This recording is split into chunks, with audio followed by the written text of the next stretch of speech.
Hey guys, we've got Axis&Allies 1942, second edition.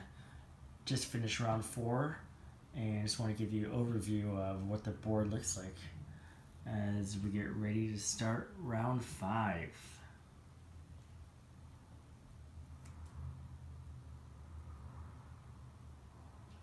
Okay, so the Russians on this turn, they took Ukraine. Obviously, as you can see, the Germans took it back. The main Russian garrison is in West Russia still. I don't know how much longer they can stay there. Germany has a big stack in Ukraine. We'll see what happens. They did build on Leningrad. They built 2 more men, so they have 2 men there. And they built 4 men on Stalingrad, so hopefully they can unite them all in West Russia, but we'll see what happens because Japan has now come from the east and took some Russian territories, so they're going to have to deal with that problem. The Siberian garrison pulled back. They're trying to make their way to Moscow to help out any way they can. Even though the Germans and Japanese are close to Stalingrad and Moscow, I still think Russia is still in a pretty good position. So we'll see what happens in this upcoming turn.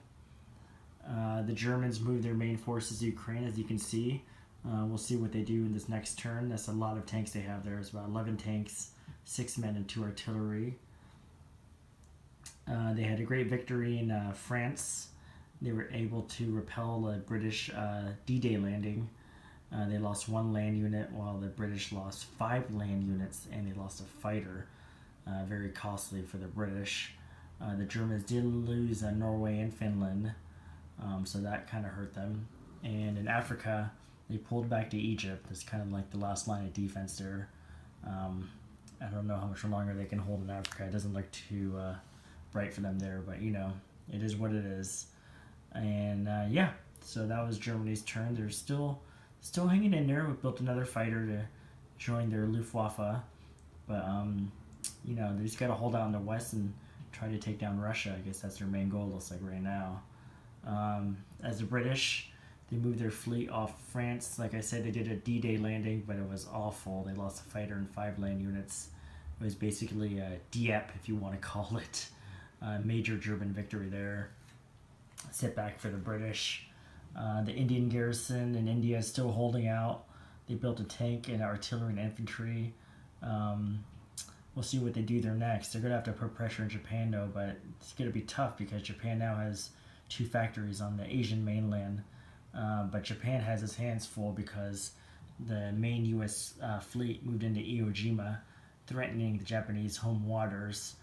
Japan has a lot of ships, though, for defense, so that could turn into a cat-and-mouse game. We'll see what happens there. But that's probably going to affect Japan's buys here. It's probably going to be only just men, so that could be good for the India. I think they could probably hold out longer, but we'll see what happens.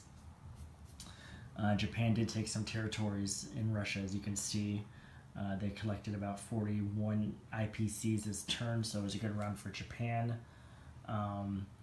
Yeah, the Americans, they moved their main navy into Iwo Jima and is threatening Tokyo. We'll see if Japan attacks next turn or what happens there. Should be interesting for sure. They built 4 subs this turn. So that's the Pacific Fleet for the Americans. In this side of the board, the Africa Corps followed Britain into Libya, kind of a protection. The Americans did take Finland, and they also built a factory in Norway, so they could still start building troops on this upcoming round there. And their 4 men from eastern U.S. moved up to Canada with 2 transports there. I guess they'll obviously follow wherever the British go.